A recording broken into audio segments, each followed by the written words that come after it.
Hello, dear friends, Hearts Home family. Hello there. Welcome back. Hearts Home in the house. Howdy. So, guys, we are going to try to help with some of the questions that keep popping up out there. Make sure you are subscribed to all three channels: Evolutionary, EEARTS. We just did one that's one of my favorite things to do, and this is another one of my favorite things to do. This was talking about the Earth's hidden history and hidden control system. Yes, there are sometimes when I look at all the little things popping in news wise, and it's almost like they don't really matter if people would just get the bigger picture. But the bigger picture is such that it's very hard for some to find and understand. And, being that the largest religion on the planet is Christianity, we want to give some clarity to it from the perspective of our guides and ourselves as well. So we did start a whole, and I was meaning to do it. I wasn't sure where to do it, EEARTS or here, but decided to do it on Hearts Home. The real Yeshua, Jesus, a different look at the Bible that we'll go and we'll look. I'm not going to go so much into the controlling aspects, but just more of the hidden nuggets that are in there and what's really being alluded to, because, again, the control system just whitewashes everything. Again, more of the hidden control is going to be over in EEARTS.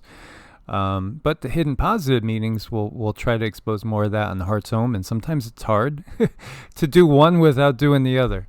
It is. Sometimes it's very hard. But, when you set out to do something and you put that positive intent out there and you just follow that trail of positivity wherever it leads, and it's always going to be beautiful.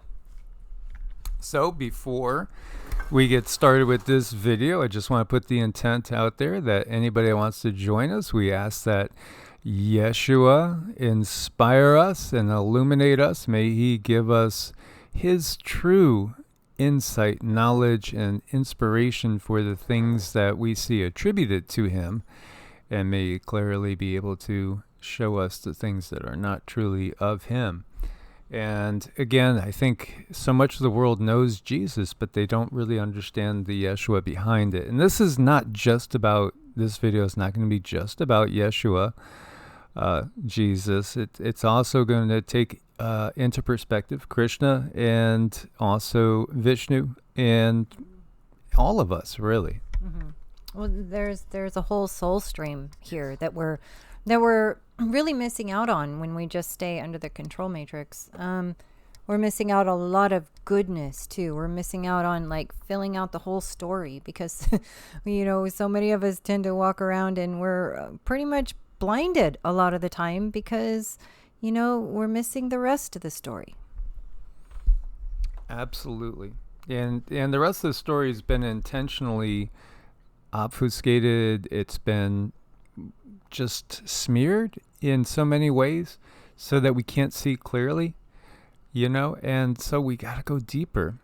When we look at the burning bush, when Moses is supposedly at the burning bush, and, somebody had brought up the Ten Commandments. Again, Hammurabi's Code. Look to Hammurabi's Code to understand where some of these things come from. There's truly nothing I don't know of. There could be some, but I don't know of anything that is unique to the Bible in reality. Most of this has been taken from other traditions and has been worked in, woven in, weaved in to a new tradition. Asher Ea. I am that I am. There's a little variation. I am who I am. I am that I am. I am he who exists, or she that exists. I am it that exists. I become what I will become, even he shall cause to be. So rich in meanings. If we only stay in the Abrahamic tradition, you won't get the big picture. You won't, because it's been basically, again, it's been made murky, and we get told what to think, how to interpret something. And then Jesus said, I and my Father are one. And right away, to me, having the first book I ever read on self-realization, I want to say I was maybe 15 or 16, something around there. And at first, it didn't blow me away. It took time to weave through some things and to work through some things. It wasn't immediate. But self-realization, you might say, what do you mean self-realization? My name is John Doe, and, I work over here, and I live over here. My wife's name is Mary. Our kids are Sue and Bobby Jane, whatever. No, that's not who we are. This is the big reveal, and it's not so simple, and it's could be that easy. It all depends on the work that we've done in different lives, really, truly. As, again, each life is just not even a page in our book, our soul's book. So, again, there's been so much debate. What does he mean? Again, you have to look to the different councils that went on when they were trying to make one uniform version of Christianity, because there were some out there that thought that, Yeshua was just a great teacher. They didn't think that he was God. There were some that thought he was God. Some thought he was maybe the Son of God. They couldn't clarify exactly what that meant, or maybe they could clarify in their own mind what that meant. But when we look at it from a yogic standpoint, it's just exceedingly obvious. He understands who he is. He understands the bigger picture. He knows that he's not just this one incarnation. He understands that he is Source, having a unique experience. I and the Father are one. And when you see the lion, isn't that curious? There's so many curiosities. They are beyond. They're beyond just being, mere coincidences. Yeah, and you see here, this is Sri Ramana Maharishi. Your own self-realization is the greatest service you can render to the world. What does that mean? Know thyself. That is so huge. So what, is there any bigger statement than know thyself? It's probably the best thing that you could ever do for yourself. I mean, it's such a huge favor to sit in meditation or sit and do mantras and allow yourself to come to yourself. It's like, who am I? If you're looking around your world and you're having a clash here and a clash there, and this is being triggered, that's being triggered, it's time to look into spirituality. But what is spirituality? It's getting to know yourself. It's getting to know your triggers. It's getting to know your traumas. It's getting to help yourself walk through all of these things that kind of unraveled you, because so many times in order to understand who we are, we have to know who we are not. So all of these things in our life that are giving us trouble, that are giving us trauma, all of these hurts, these heartaches, these things that we perceive to be bad that have happened to us, we really owe them a debt of gratitude, because that is what's going to mold you. That is what's going to teach you who you are. But it can take a little time getting there. I've had some traumas myself, and I'm just like, I don't want to deal with things that, whatever doesn't kill you makes you stronger anymore. I just don't want to do that. I'm done with that. I hate that saying sometimes. But, it's been sort of recently that I came across that and realized, crap, I am pretty tough. Absolutely. And it's been said that we can't truly love until we understand who we are. You really can't truly love from the highest, on the highest perspective, until you've made peace with yourself. We need to make peace with ourselves. How do we make peace with ourselves? By really coming to understand ourselves. Not who society says we are, not who your boss says you are or who you need to be. In fact, boy, I could go on a tangent talking about that. Again, we're going to stay positive, yes. But see, this is the whole thing. Is it possible to be in this system and really be ourselves? I'm asking you guys, do you think it's possible to be in this system and truly be yourself? At work, have you ever been asked to do something a different way? Have you ever been given a script and said to, when you answer the phone, this is how we answer it? When you do whatever it is, this sort of data entry, you have to enter it this way. When you respond to clients, to people that are coming in, customers, however the term is in your particular business endeavor, are you told how to act and react to them? Are you trying? Are they getting you to try to put them into a box? Because again, when we know this self, the self can't be put into a box. Even though we're in this vehicle, the vehicle's not us. That's the first big realization. I am not the body. And there is a little meditation that people can use. I am not the body. I am not even the mind. Well, what am I? Ultimately, we're the observer, but what's that is observing? Focus on that. And honestly, it creeped me out as a kid. As a kid, it would just get a hold of me and it would freak me out. And I'd have to go be around people because I would just be standing there, or I'd be playing with whatever it is I'm playing with as a little kid. And I mean little kid, 4, 5, 6 years old, 7 years old. And all of a sudden, it's like there was somebody else in the room with me, and that somebody else was me. And that was freaky, and I didn't understand it. But all of a sudden, it was like I found my consciousness creeping out of the body, so to speak. And it really did creep me out. And it made me seek out my parents, other friends. I wanted to keep my mind occupied. I didn't want to go down that route. But then at some point, I started to delve into that route and really went headlong into it, facing it. Because, again, to know yourself is the only path to true freedom. Mm-hmm. And, keeping it very positive, I myself had similar experiences, but the energy was different because I knew I was being watched. I knew I was being watched, and by different types of beings too. And I could see different beings, just like Mike is sitting here now. I could see other beings, and I was so, self-absorbed when I was little. I didn't ask about them because I thought everybody else could see them, because that's how real it was to me. And that's how I grew up, and keeping this positive, organized religion has had its place in my life. It's brought me on this beautiful, beautiful path, but it also had me questioning, because I saw things in there that kind of alluded to the idea that maybe there was something wrong with me because I could see these things. Am I bad because I can see and experience these things? Because according to certain things, certain writings, I shouldn't be. So that's where I kind of decided to look around for different understandings, because that didn't feel good. And so many times in life, we don't really do anything until we get really, really uncomfortable. So that's kind of our cue to say, hey, it's time to get on your path. Absolutely.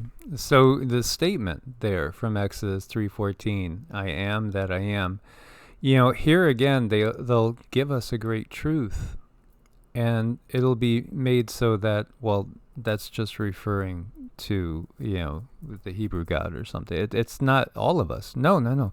See, this is the great self-realization. I am. You are. The body, an asteroid could hit. Boom. The body's no more. Anything could happen. Car accident, more likely. Anything could happen. And you know what? You still are.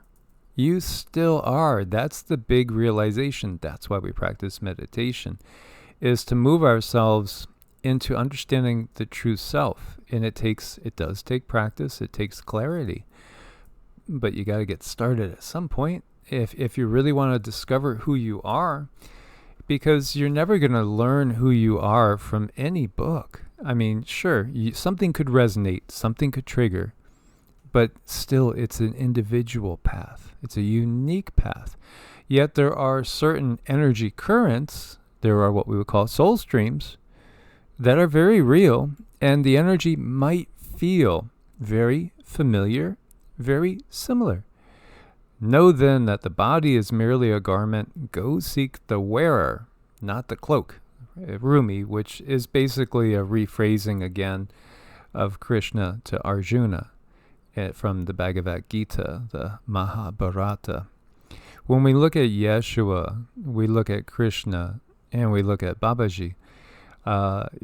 These are beings, again, of a similar soul stream, a similar, especially when we look at Yeshua and Krishna consciousness, Christ consciousness, Christ, the anointing.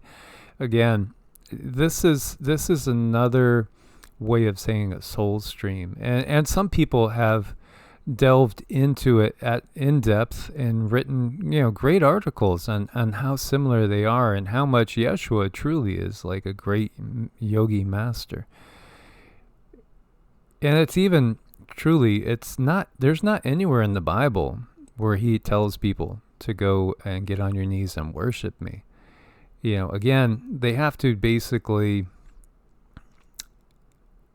they have to kind of gently trick us in so many ways into, believing a message that is one that's limited. But the message isn't limited. It's for all of us. Again, the lotus flower has many different symbolic meanings, but one certainly is blossoming of the soul, and also the openness of open chakras.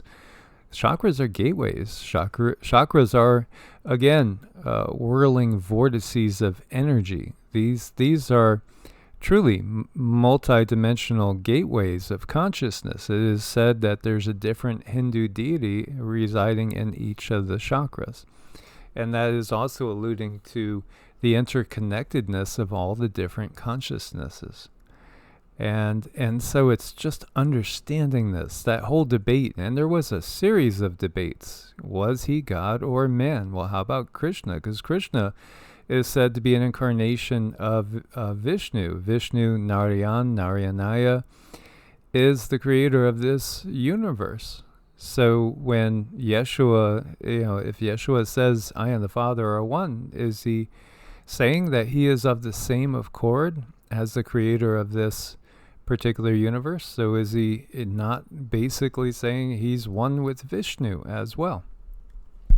He's come through that blueprint of being of Vishnu, of the creator of this universe. And he was a great ascended master in his time, coming here to teach us many different things, give us the understanding of what we are capable of. And so much of that was washed away, so much of the good aspect of that. And yesterday I thought it was curious because we were working with him yesterday, and I was seeing that, like, I know these are two separate beings, but there's something similar as far as the body.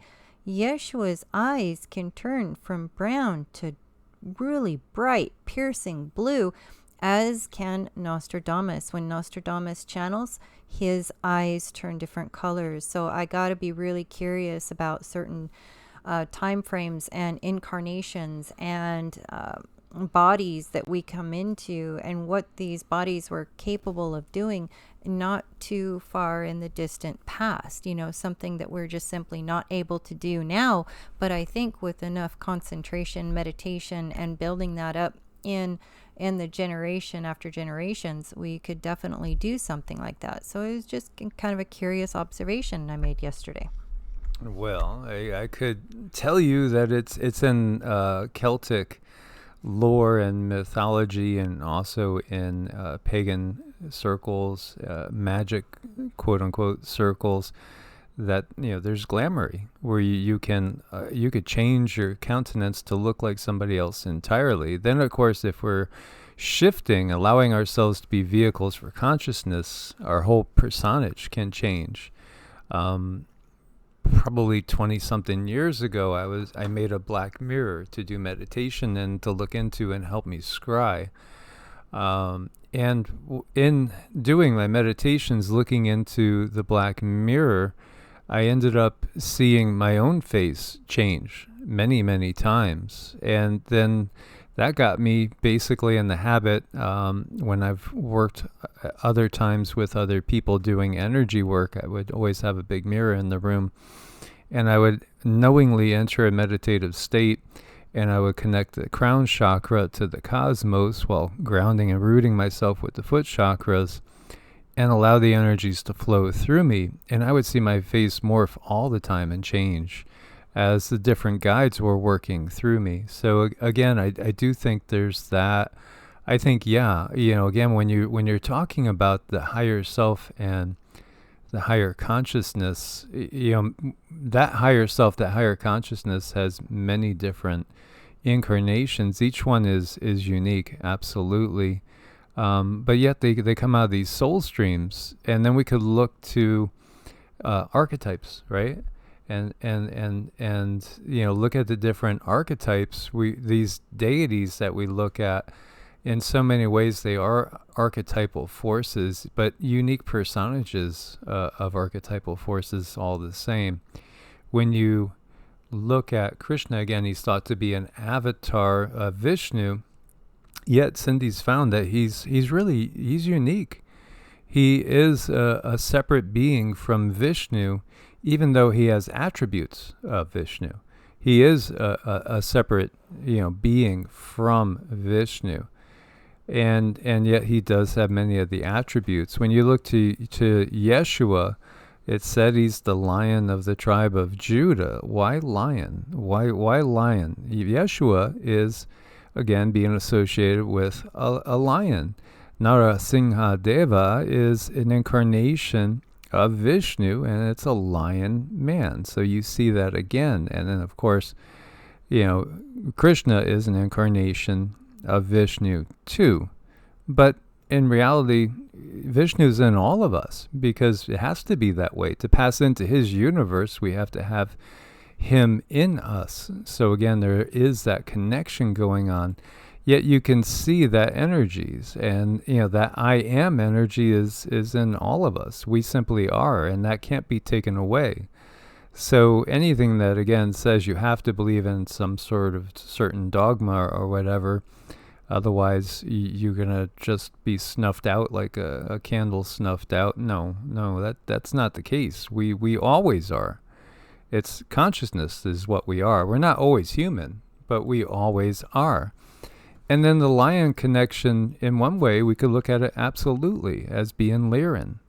Because, again, humanity that we know of seems to have started in the Lyran system. Mm-hmm. Right. And a lot of people that I know, their birthdays that are from Lyra, their birthdays happen to be in the summer months really close to Leo.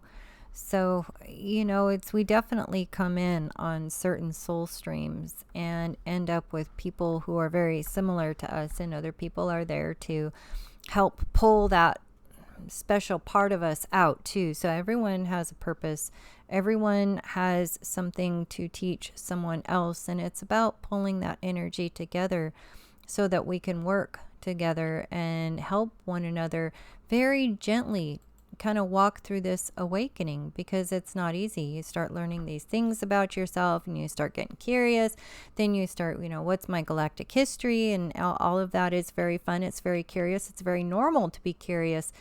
But then, at some point we do have to come back here and walk in this 3D path and reinforce the 3D energy and help for the other light workers that are coming behind us make this world a little bit easier to live in. Because I can tell you, some of our star children that are coming up now, they're having a very difficult time, because I think we could do a little better job at helping this 3D realm make it a little easier, softer place for them, or at least be here for when they're having a difficult time, because our star seeds are this 3D world when it comes to policies and procedures is not easy. It's not natural. It's not intuitive. And these are very high vibrational beings that are coming into this realm.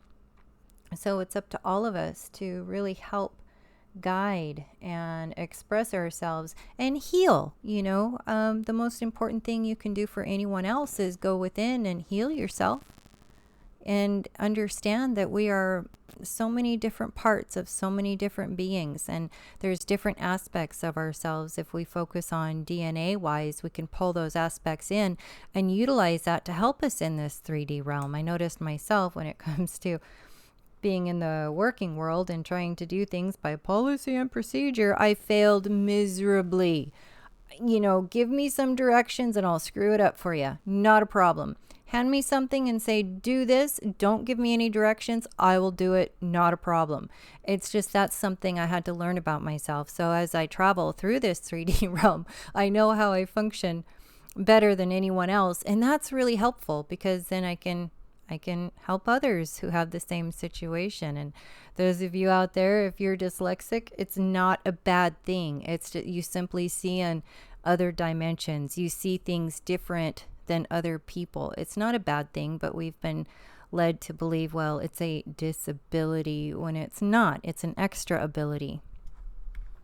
Yeah, absolutely. And that's something we could see throughout history. Has been something that's been, again, covered over.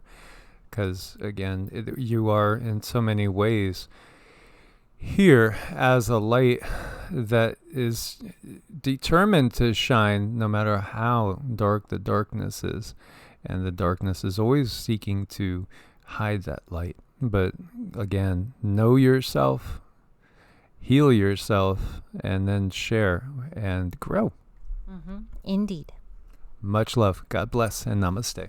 Namaste.